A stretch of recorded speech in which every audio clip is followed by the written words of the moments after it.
At the beginning, smartphones was like an elite device for the minority. And now, would you want to have a different phone? Would you want to replace your iPhone, your smartphone with the old type of phone? I know some of you would. I know people who still have flip phones, but now they are in minority. So this is what I think is going to happen to digital pathology. How fast it's going to happen, I don't know. Learn about the newest digital pathology trends in science and industry, meet the most interesting people in the niche, and gain insights relevant to your own projects. Here is where pathology meets computer science. You are listening to the Digital Pathology Podcast with your host, Dr. Aleksandra Zuraw. Welcome, my digital pathology trailblazers. I am experimenting with a little bit of a shorter form of a podcast that I would love to deliver to you more often. So let's start with this little episode today and see where it takes us. I was posting on LinkedIn, and maybe some of you have already seen this post, and if not, let's connect on LinkedIn because I love to have a discussion there. But it's the end of the year, so I was reflecting on how I started with digital pathology, and I basically started because it was super cool. And my colleague, I was finishing my PhD. I have just submitted my dissertation. I was done with my residency and it was time to find a job. And a colleague showed me an ad in the veterinary pathology journal that there was this digital pathology / tissue image analysis job for a pathologist. And I was like, oh, that's cool. And that's how I started because I thought it was cool.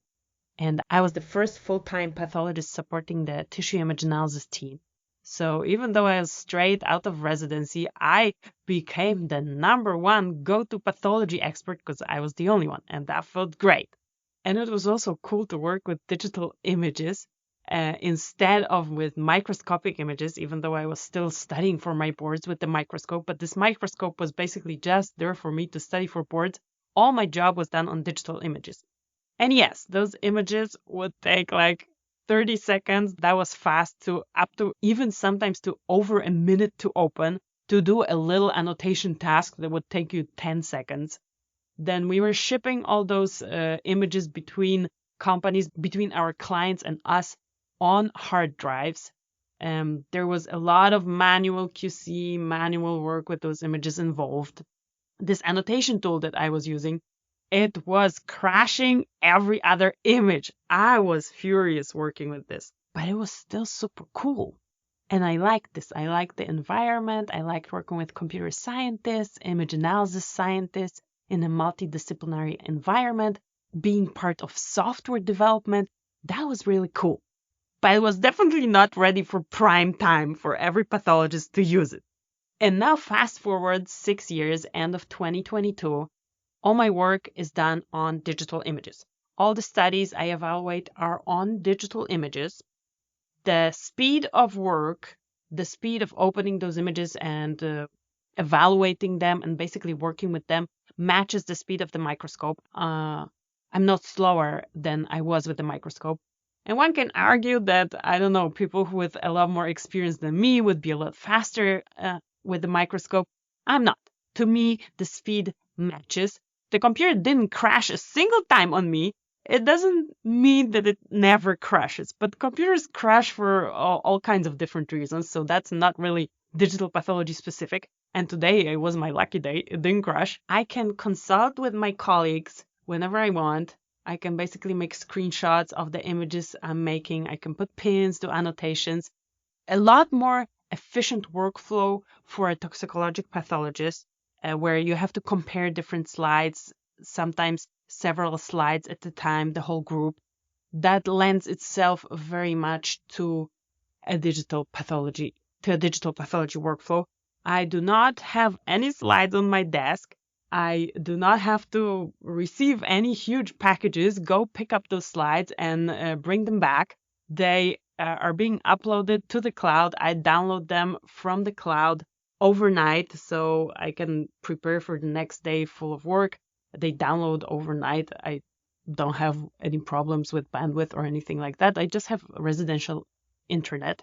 And I realized that I am part of a minority of privileged pathologists who can do their job that way. I know that. It's definitely a minority, but this reminds me of the times when smartphones were just entering the market.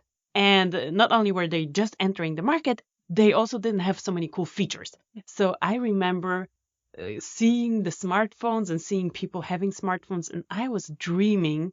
At that time, I was doing my PhD in Berlin, and I would drive a lot between Poland and Berlin that was close to the border.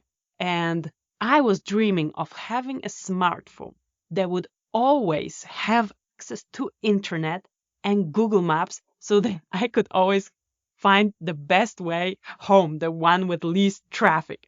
This was my dream. That was around 2011, 2012. And I think within a year or a year and a half, at that time, I couldn't afford the smartphone. And that was really like science fiction. I knew it was going that direction, but I didn't think that within a year, I will have this smartphone that I will be able to drive home with, and it would show me the way.